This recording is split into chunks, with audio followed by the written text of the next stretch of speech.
Saudara, salam sejahtera. Kita kembali mengikuti Abam. Kali ini episode 815. Nah, kali ini saya didampingi oleh Bapak Pendeta Dr. Andris. Ya. Nah, yang akan membantu membacakan pertanyaan. Ya, oke, Pak Andris, yuk kita mulai. Bapak baca. Baik, Pak. Dari pria 37 tahun, menikah di Manado. Om Eras, saya mau nanya, waktu di Taman Getsemani, Yesus berdoa sampai 3 kali dengan doa yang sama. Dan dikatakan hatinya sangat gentar dan mau mati rasanya. Juga dikatakan keringatnya sama seperti darah. Pertanyaan saya, apakah Yesus takut pada saat itu? Juga sebelum ke Taman Getsemani, Yesus katakan, anak manusia akan diserahkan ke tangan-tangan yang berdosa, dan pada hari ketiga ia akan dibangkitkan. Oke, saya potong dulu. Ya. Dalam kemanusiaannya, Yesus memiliki kegentaran. Sampai dia berkata, kalau boleh cawan ini lalu daripadaku. Tapi dia tidak melakukan kesalahan di tengah-tengah keadaan yang kritis atau krisis itu. Teruskah? Nah, Tuhan Yesus kan sudah tahu bahwa dia akan mati untuk tebusan umat manusia. Jadi kenapa dia bisa takut sampai di taman, Om? Ya, pada waktu itu situasinya memang sangat mengerikan. Yesus harus memikul dosa semua manusia. Nah, itu kemanusiaannya gentar juga, saudara. Ya. Bila dibandingkan dengan tentara-tentara, mereka nggak takut mati untuk negara mereka. Pertanyaan ini saya sudah ajukan di beberapa pemimpin gereja. Tapi jujur Om, saya secara pribadi kurang begitu puas dari jawaban dari pertanyaan saya. Mohon info tayangnya ya Om. Terima kasih. Oke, begini. Jangankan tentara ya. Anak muda berkelahi tawuran juga nggak takut mati ya. Tapi ini kasusnya beda. Yang dihadapi Yesus itu dosa seluruh dunia. Dan tidak pernah ada orang yang memiliki pengalaman yang begitu mengerikan. Hanya Yesus. Ya itu dia. Kasusnya sangat khusus. Oke, teruskan. Selanjutnya pria 22 tahun, Ya. Kerinci. Shalom Pak Eras. Terima kasih sudah menjawab pertanyaan saya di Abam sesi yang lalu. Ya. Setelah saya membaca kisah tentang Simson di kitab Hakim-Hakim 16 ayat 28, mengapa Allah mengabulkan permintaan Simson yang meminta untuk membuat dirinya kuat kembali? Padahal motivasi Simson saat itu adalah balas dendam karena kedua matanya dicungkil oleh orang Filistin. Mengapa Allah dapat mengabulkan permintaan walaupun dilandasi motivasi yang tidak baik? Terima kasih Pak, Tuhan memberkati Pak Eras dan keluarga seluruh tim Truth ID. Terima kasih. Begini, ini namanya Kenny ya. Ini kan bukan satu yang rahasia ya. Kenny, pertanyaan kamu bagus sekali nak ya. Kita tidak bisa membuat atau menempatkan ukuran badan kita ke Simson. Kita umat pilihan dalam Yesus Kristus harus sempurna seperti Bapa, serupa dengan Yesus ya, tidak membalas kejahatan dengan kejahatan ya. Itu tidak bisa dikenakan untuk Simson. Yang kedua, Simson pada waktu itu menjadi hakim-hakim dan musuhnya ini orang-orang Filistin ya, yang jahat, yang memang patut dihukum. Jadi apa yang dilakukan Simson tidak salah. Karena memang dia hakim-hakim.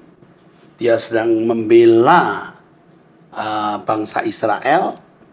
Maka dia minta agar Tuhan beri dia kekuatan untuk membunuh bangsa Filistin yang memang jahat dan patut dihukum. Ya. Jadi kalau soal dendam itu tidak bisa dikenakan untuk Simson di sini. Beda ukurannya. Ya, kalau kita tidak boleh dendam. Tapi waktu itu Simson tentu tidak mendapat tuntutan seperti kita. Jadi Tuhan mengizinkan. Oke, teruskan. Selanjutnya wanita 36 tahun, menikah Jakarta Utara. Shalom Pak Eras, hamba Tuhan Yesus Kristus yang kami kasihi. Saya tahu Allah Bapa sayang dan mengasihi suami saya lebih besar dari kasih saya kepada dia. Jadi apabila saya saja terbeban dengan keselamatan suami, terlebih lagi dengan Allah Bapa. Suami saya orang yang bernatur baik dan memenuhi tanggung jawab mencari nafkah, menghidupi kami sekeluarga.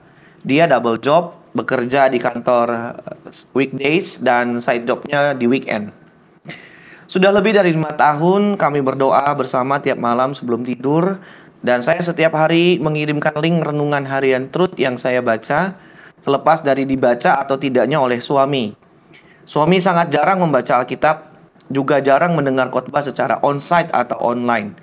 Sikapnya pasif bila diajak berdiskusi mengenai firman Tuhan.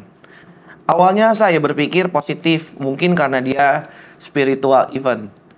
Mungkin masih kanak-kanak ya. Ya, maka saya sering menceritakan apa yang saya pahami dari ajaran Pak Eras dan tim GSKI mengenai tugas manusia, Corpus Delicti, dan LB3. Namun, suami most of the time mendengarkan sambil main HP dan nampak tidak tertarik. Dari sikapnya, saya melihat suami lebih fokus dan menganggap penting kehidupan di bumi saat ini daripada Tuhan dan LB3. Disitulah saya seperti disadarkan dan melihat mungkin inilah maksudnya spiritual apathy. Saya mencoba mengerti. Saya ingat perkataan Pak Eras di Abam bahwa pakaian yang diukurkan ke saya tidak boleh saya ukurkan ke suami. Saya melihat suami itu tipe yang learning by hard way. Seperti tipe anak yang baru bisa mandiri karena terpaksa belajar survive ketika dilepas tinggal sendiri. Begitupun juga dia. Saya seperti disingkapkan alasan mengapa kepergian Tuhan Yesus dan orang-orang yang dikasihi harus terjadi. Itu karena Allah Bapa mau orang-orang yang ditinggalkan untuk bertumbuh. Saya percaya tidak ada kematian orang benar yang sia-sia. Ibarat biji harus ditanam dan mati agar benih bisa tumbuh. Allah Bapa pasti menggunakan momentum kematian orang benar tersebut untuk kebaikan bagi orang-orang di sekitarnya. Penyingkapan ini menguatkan saya. Bila selama hidup ini saya tidak melihat hasil, tidak berarti suami saya gagal masuk LB3. Karena saya percaya Allah Bapa jauh mengasihi dia ketimbang saya. Saya dulu sangat sedih bila mendengar cerita misionaris yang mati tidak lama setelah mereka sampai di tempat yang diutus.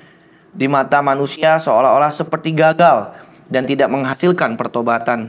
Tetapi sekarang saya tidak berpikir demikian lagi karena saya tahu itu tidak benar. Perjuangan hidup serta kematian Stefanus dan orang-orang percaya pada masa pembantaian itu membuahkan Rasul Paulus. Tetap bergumul dengan cara hidup kudus bagi kita semua yang terbebani akan keselamatan orang-orang yang kita kasihi. Jangan patah hati dan kecewa, percaya bila pun kita tidak lihat hasil di hidup ini, mereka akan tertuai oleh kematian kita. Cara hidup kita menjadi legacy.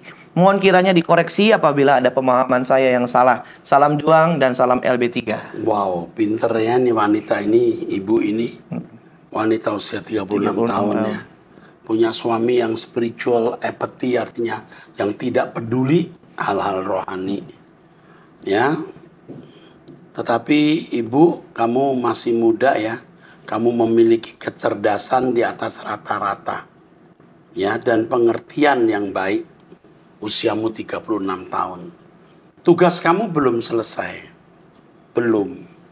Tanggung jawabmu besar menyelamatkan suami. Jadi kamu ya harus bertumbuh sehingga cahaya rohanimu terang. Kalau hanya 10, 15, 20, 50 watt, suami belum terbuka matanya. Kalau sudah sampai 500 watt, jreng. Ya. Spiritual apathy dari suamimu bisa dihancurkan ya, ketidakpedulian secara rohani itu. Ya, kami salut ya. Kamu ya, saya salut kamu tekun tetap ikut bersama saya, mendengarkan khotbah saya, doa bersama. Kamu akan jadi wanita hebat. Tuhan memberkati. Ya, jangan banyak ngomong kepada suami, tapi tunjukkan contoh perilaku kehidupan yang baik. Amin. Oke, teruskan. Selanjutnya, pria 58 tahun menikah Bitung, Sulawesi Utara. Shalom Pak Eras, mohon maaf Pak, walau Bapak belum sempurna, Namun saya percaya segala sesuatu sudah dalam pimpinan Roh Kudus, tentu lewat pengalaman pelayanan. Maaf, Abam bukan untuk kritik dan saran, sebab saya lihat semakin banyak kritik dan saran. Padahal yang Bapak alami bukan hal mudah. Biasa Pak, penonton lebih hebat dari pemain. Sehat selalu Pak, Tuhan Yesus memberkati. Akhirnya saya juga jadi saran. Terima kasih, Tuhan Yesus memberkati. Terima kasih kepada Pak Niko ya. Pak Niko usia 58 tahun menikah di Bitung, Sulawesi Utara. Terima kasih Pak untuk dukungannya. Terima kasih ya. Doakan supaya kita terus setia ikut Tuhan dan hidup berkenan di hadapannya. Tuhan memberkati Bapak. Salam buat Ibu dan keluarga. Amin. Teruskan. Selanjutnya wanita 26 tahun belum menikah, Papua. Ya. Shalom Pak Eras. Saya sangat suka kebenaran yang sudah sangat mengubah cara hidup saya di masa muda saya ini. Saya adalah seorang admin di salah satu toko. Saya memiliki rekan kerja ya, lebih lama bekerja di tempat itu, yang setiap hari selalu mengeluarkan kata-kata kasar atau emosinya setiap kali pekerjaan kita tidak sesuai dengan maunya. Saya selalu mengalah dan minta maaf kepada dia, walaupun saya merasa itu sebenarnya bukan salah saya, karena ada teman lain yang juga bekerja di posisi yang sama seperti saya. Semakin lama saya merasa kalau ini sudah keseringan dan membuat saya seperti mau menangis setiap hari. Saya salah satu anak muda yang aktif mendengarkan kebenaran dan ketemu Tuhan setiap hari. Saya takut salah mengambil keputusan dan mau meminta bantuan Pak Eras terkait hal ini. Karena di pekerjaan saya ini juga saya merangkap banyak tugas, hingga saya sampai saat ini belum mendapat waktu off selama kurang lebih 4 bulan. Saya ingin melamar di pekerjaan yang baru, tetapi saya takut mengecewakan atasan dan rekan kerja lainnya. Saya seperti sudah terlalu capek Pak Eras, karena setiap hari saya yang harus bertanggung jawab di tempat itu dan tidak punya waktu istirahat, sementara saya harus terus mendapatkan kata-kata kasar jika ada kesalahan yang sebenarnya kesalahan tim. Menurut Pak Eras, apa keputusan yang harus saya ambil dalam keadaan seperti ini? Dan jika saya harus resign, apa yang harus saya jelaskan ke atasan dan rekan lainnya agar tidak membuat mereka kecewa? Terima kasih Pak Eras, Tuhan Yesus memberkati. Oke. Jangan membuat Tuhan kecewa, tapi juga jangan takut kalau harus membuat orang kecewa di luar kemampuan kita. Ya, jangan terbelenggu oleh orang lain. Ya, nah kalau kamu bekerja di sini, lalu kondisi kamu seperti yang kamu kemukakan, saya kira kamu mempertimbangkan keberadaan kamu di situ. Jangan keluar kalau belum ada pekerjaan. Tetapi kamu bisa keluar kalau ada pekerjaan, supaya kamu bisa melewati hari-harimu dengan lebih teduh. Ya, jadi kemungkinan kamu kerja di tempat lain itu nggak masalah. Kamu nanti pamit, ya pasti Tuhan beri hikmat alasan apa yang tepat. Tetapi yang terpenting begini, apakah Tuhan mengendaki kamu pindah itu dulu? Kalau Tuhan mengendaki kamu pindah, Tuhan pasti bicara kepada kamu. Nah setelah kamu diizinkan Tuhan pindah, pindah. Nggak peduli apa kata orang. Yang penting kamu tidak mengecewakan Tuhan. Ya, kondisi ini membuat kamu akan makin hari makin terpuruk. Dan kamu bisa tidak sehat kejiwaanmu. Ada mental illness nanti ya. Mengerikan ya. Hidup kamu jangan terbelenggu di situ. Jika di situ kamu bisa meningkatkan karir, ya enggak apa-apa. Tapi rasanya kalau hanya penjaga toko, kamu tidak punya karir yang naik. Ya, pikirkan kamu bisa sekolah atau kuliah atau kursus ya. Sebab saya baca tadi sampai nggak ada off ya. Iya, nggak off. Ya. Kamu terbelenggu hidup kamu. Waktu kamu dibeli, kamu jadi seperti budak belian. Jadi yang pertama, kamu jangan takut mengecewakan orang, yang penting tidak mengecewakan Tuhan. Tapi harus betul-betul mempertimbangkan tindakan kita itu tindakan yang sesuai dengan kehendak Allah. Jadi kalau ada pekerjaan di luar, kamu bisa pindah daripada kamu jadi mental illness di situ. Tetapi yang penting tanya Tuhan, apakah Tuhan berkehendak itu, dan Tuhan pasti bicara. Oke, teruskan. Baik, selanjutnya wanita 38 tahun tidak menikah. Ya, Shalom Pak Erastus yang baik dan sangat mengasihi jiwa-jiwa. Bapak orang yang tulus jika saya lihat dan rasakan dengan naluri saya. Begini Pak, saya mau minta didoakan pelepasan atau bagaimana ya? Saya suka sekali memukul diri karena saya merasa saya ini jelek dan banyak kekurangan dalam hal ini. Itu saya jadikan beban. Hal kecil saja saya bisa jadikan beban, lantas memukul kepala, memukul diri, tampar pipi sendiri. Saya kalau begitu rasanya kayak orang gila. Apa ini termasuk kemasukan kuasa gelap atau saya depresi tingkat tinggi, Pak? ya, kamu depresi, nak. Kamu depresi. Terus? Kedua, saya sudah dalam tahap tidak mampu keuangan jika saya tidak ke gereja untuk ibadah secara onsite karena terhalang ongkos. Apakah saya berdosa sama Tuhan? Saya sedih Pak, sebenarnya nggak bisa ibadah secara langsung, padahal saya kalau tidak kerja, saya selalu ibadah hari Minggu. Ketiga, papa saya bilang, jika saya sudah tidak mampu, saya tidak perlu beli kebutuhan seperti alat kosmetik, sampo rambut, padahal menurut saya itu kebutuhan penting. Apakah benar nasihat papa saya begitu Pak? Masa manusia mandi tidak keramas lantaran gak ada uang. Uang cukupan buat makan sehari sekali saja. Saya nggak bisa terima keadaan ini Pak Eras. Saya harus bagaimana? Keadaan saya sulit. Belum dapat kerja dan dalam diri saya ada apa begitu yang selalu bikin saya berat dan nggak bersemangat hidup rasanya. Angkat badan itu nggak kuat saking berat beban hidup. Ini saja Pak sebagian masalah yang saya tanyakan kepada Bapak. Mohon kasih saya nasihat dan pencerahan. Saya mesti bagaimana? Kamu bermasalah kejiwaan. Pantes ya. Karena papa kamu saja jadi Sedih. pasti ke lingkungan kamu itu toksik ya. Sehingga kamu begini. Kamu harus dilayani pribadi, nanti ada orang yang telepon ya. Ini berat nih. Ini kalau terus-menerus begini akan worse, lebih buruk. Jadi kamu mesti dilayani pribadi ya. Teruskan. Saya susah sekali dan rasanya sampai susah berdoa saking berat masalah. Susah fokus, susah konsentrasi. Setiap hari banyak melamun, diam dan gak bertenaga bicara. Mungkin orang di luar sana nggak ada yang sesulit saya Pak. Saya sampai nggak bisa ibadah lagi, tandanya udah habis-habisan ongkos.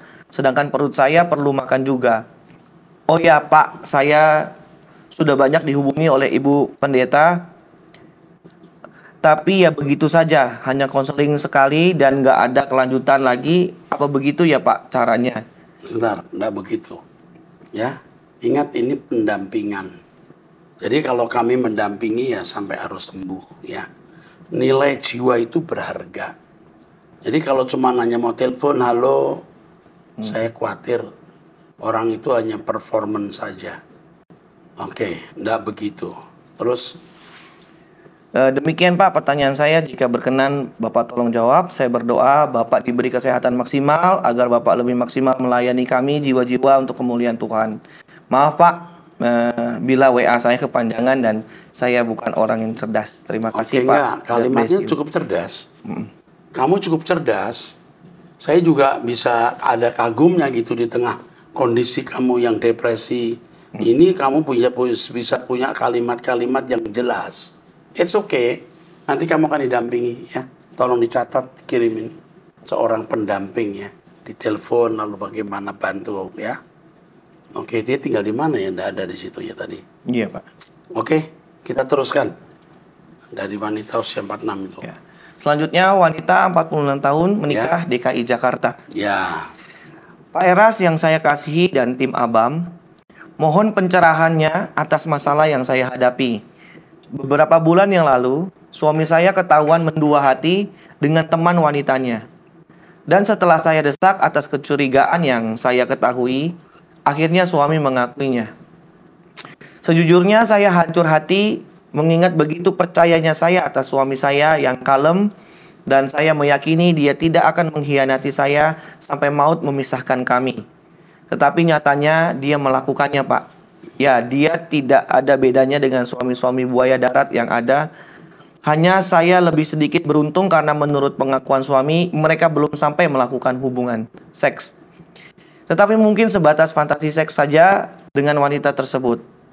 Ya, hanya suami dan Tuhan saja yang tahu, Pak. Karena memang menurut pengakuan suami, pendekatan mereka masih dalam hitungan bulan. Ini pun hanya suami, teman wanitanya. Tuhan dan iblis yang tahu.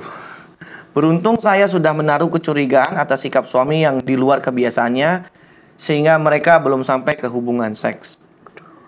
Meski demikian, saya sempat hancur hati dan saat ini belum bisa mempercayai dia lagi. Dan terus menaruh curiga bahwa mereka masih berhubungan di luar sepengetahuan saya. Dan untuk masalah yang kami alami, saya tidak pernah curhat baik dengan anak maupun dengan ibu saya maupun dengan teman-teman saya lainnya. Karena saya mau anak-anak tetap hormat dan wibawa, papanya tidak hancur di depan anak-anak kami. Serta tidak mau menambah beban pikiran ibu saya, dan saya tidak mau membuka aib suami saya sendiri di depan teman-temannya. Saya hanya mencurahkan kesedihan saya di kaki Tuhan, karena saya tahu hanya Tuhan yang mampu memulihkan luka hati saya, dan terus mendoakan suami saya agar dia dapat benar-benar bertobat, dan semoga Tuhan memampukan saya untuk melupakan semuanya. Pertanyaan saya, apakah dosa suami saya bisa menimpa ke anak-anak saya, mengingat saya mempunyai 2 orang putri? Apakah suami harus bertobat sungguh-sungguh dan meminta ampun kepada Tuhan, supaya apa yang dia lakukan tidak dilakukan oleh menantunya kelak, supaya apa yang saya alami tidak akan pernah dialami oleh kedua anak perempuan saya, Pak? Ya, sebentar. Jadi kalau ibu bertobat sungguh-sungguh, hidup suci, dan membawa anak-anak untuk mengenal Tuhan, tidak akan ikut menuai apa yang ditabur suamimu. Ingat, lawan masalah dengan kekudusan, lawan masalah dengan pelayanan bagi Tuhan. Memiliki keintiman dengan Tuhan, menjadi sahabat Tuhan, itu yang menyelamatkan Anda. Oke, teruskan. Nasihat apa yang harus saya berikan buat anak-anak saya agar mereka kuat jika one day suaminya melakukan Berpikir begitu dulu. Anda sudah mulai berpikir negatif. Suami anakmu tidak akan melakukan itu. Ya, kamu hidup suci, kamu melayani Tuhan sungguh-sungguh, kamu menutup aib suami dari anak-anak dan orang-orang, itu sudah luar biasa. Tuhan akan membela kamu. Kalau suami masih jahat, Tuhan akan berurusan dengan dia. Sekarang yang penting bagaimana kamu dipulihkan dulu. Dan saya tidak bisa berkata ampuni, maafkan, pulih, tidak gampang. Tapi kalau kamu berdoa, kamu bersekutu dengan Tuhan, kau punya waktu bertemu dengan Tuhan, Tuhan akan mengkonseling you. Tuhan akan membebat lukamu. Dan kamu akan mengerti bagaimana mengampuni suami yang salah. Oke, Tuhan berkati. Teruskan. Selanjutnya wanita 49 tahun Kerawang. Ya. Shalom Bapak Pendeta Erastus Sabdono yang terhormat. Kami membiayai beberapa keponakan suami dan saya yang kekurangan untuk biaya sekolah mulai dari SD, SMP, kuliah. Rumah tangga kami cukup harmonis, walaupun adalah sedikit perdebatan karena kadang kami masing-masing merasa pendapat saya atau suami yang benar. Permasalahannya, sejak 4 tahun terakhir, suami saya menjadi dingin sama saya. Tidak ada lagi kehangatan hubungan suami istri. Walaupun tetap kami berkomunikasi setiap hari di rumah, tapi rasanya hati kami menjauh. Saya merasa kesepian hati saya. Untuk itu saya sering jalan-jalan bersama adik saya atau tante-tante saya. Sejak resign, saya tidak punya teman untuk berbagi cerita. Untungnya adik-adik saya dan tante-tante saya adalah orang yang takut akan Tuhan. Jadi saya merasa aman jalan dengan mereka. Saya sering ajak suami jalan-jalan, tapi dia selalu menolak. Kami sudah bicara dari hati ke hati, ada apa, ada masalah apa, sampai-sampai hati kita kok jauh rasanya tidak hangat lagi. Saya sudah konseling dengan hamba Tuhan setempat. Ya jalan keluarnya kalau sudah didoakan ya sudah tunggu rencana Tuhan selanjutnya. Setiap hari saya masih doakan sampai sekarang. Sebelum suami saya berubah dingin terhadap Panjang banget. saya ceritakan bahwa 40 hari sebelum mama saya dipanggil Tuhan, yaitu 4 tahun lalu, waktu itu terjadi pertengkaran hebat antara saya dan mama saya karena sesuatu hal. Saya akui ini salah saya dan besoknya saya langsung minta maaf sama mama saya. Hari di mana pertengkaran itu terjadi, kami memanggil ibu gembala dan pendeta muda datang ke rumah kami untuk meneduhkan kami. Dan disitulah segala unek-unek mama saya terhadap saya dan suami saya dikeluarkan oleh mama saya. Dan yang mengejutkan saya yaitu mama saya bercerita bahwa beliau melihat suami saya masuk ke kamar pembantu saya saat tengah malam. Di mana kamar pembantu dan kamar mama saya berseberangan letaknya di lantai 1, sementara kamar saya dan anak-anak di lantai 2. Mama saya tinggal sama saya karena sakit-sakitan dan papa saya meninggalkan mama saya untuk menikah lagi. Suami saya menyangkal atas cerita mama saya. Namun mama saya bilang bahwa jika tanpa melihat dengan kepala sendiri maka tidak akan percaya cerita orang lain. Ada cerita lain tapi cukup panjang kalau saya ceritakan semua. Saya tidak memperpanjang masalah tersebut karena kejadiannya sudah lama, yaitu 7 tahun berlalu. Dan andaikan benar pun suami saya selingkuh dengan pembantu saya, karena memang pembantu saya saat itu kebetulan parasnya cantik, kulitnya pun putih bersih. Saya memilih untuk memaafkan suami saya. Karena saya sadar dikarenakan saya capek kerja, waktu itu sering pulang malam, jadi saya sering menolak suami saya untuk berhubungan. Sejak mengetahui cerita mama saya tersebut, saya berusaha berlaku lebih baik lagi sama suami, lebih memperhatikan lagi, tapi sepertinya semua sia-sia. Malahan suami saya menyalahkan saya, semua usaha saya sudah terlambat karena saya sering menolak dia dulunya. Sejujurnya saya sering menolak berhubungan karena saya KB kalender. Jadi untuk benar-benar aman, saya benar-benar strict mengatur jadwal berhubungan. Dan sejak cerita itu pula, suaminya tidak bisa ereksi. Saat ini yang saya inginkan adalah kehangatan suami melalui traveling berdua, jalan ke mall bergandengan tangan, makan berdua. Tetapi suami selalu menolak. Karena anak-anak pun sudah sulit diajak jalan bersama karena kesibukan masing-masing. Tapi pulang ibadah minggu sih kami sekeluarga pasti makan bersama. Bagaimana mengatasi masalah ini ya Pak? Terima kasih sebelumnya, Tuhan Yesus memberkati Bapak dan keluarga. Saya harus mengatakan bahwa suami Anda itu sakit. Nah sekarang masalahnya sakit apa yang kita tidak tahu ya. Saya tidak berani menduga-duga. Tetapi kalau suami frigid atau dingin terhadap istri, biasanya memang suami fokus ke yang lain. Entah itu hobi, kesenangan, atau mungkin maaf wanita lain. Kalau tidak wanita secara fisik, bisa juga lewat film porno ya. Jadi fokusnya telah diarahkan. Yang saya tidak mengerti adalah kenapa sampai begitu dinginnya. Pengalaman ya, suami-suami seperti ini tidak mudah bertobat. Ya, dia sudah melakukan kesalahan, dia ketahuan, ya, dia sempat menyangkal, kamu jiwanya besar ya, kamu mengampuni dia, tapi suamimu belum bertobat dengan baik. Menurut saya, dia belum takut akan Allah. Ketika dia frigid, dingin, dan kamu tidak disentuhnya, itu sebenarnya pelanggaran. Dia berbuat dosa. Hatinya dingin, pasti ada objek lain yang menjadi perhatian dia. Bisa bisnis, uang, hobi, atau yang lebih mengerikan itu wanita lain. Tetapi kamu jangan marah. Kamu harus berlaku seakan-akan itu tidak masalah. Kamu sentuh dia nggak mau, ya sudah, nggak usah paksa. Dia sedang menghukum kamu sebenarnya ya. Ketika dia mengatakan dulu kamu nggak mau disentuh, sekarang terlambat. Mestinya tidak bicara begitu ya. Memang ya, dia ada sakit hati terhadap orang tuamu yang membuka rahasia atau membuka aibnya dia.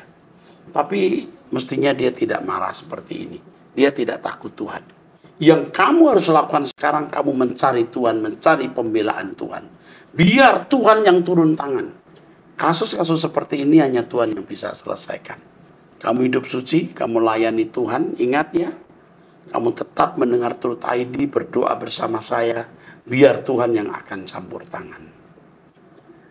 Demikianlah episode 815, sampai bertemu di episode 816. Tuhan memberkati.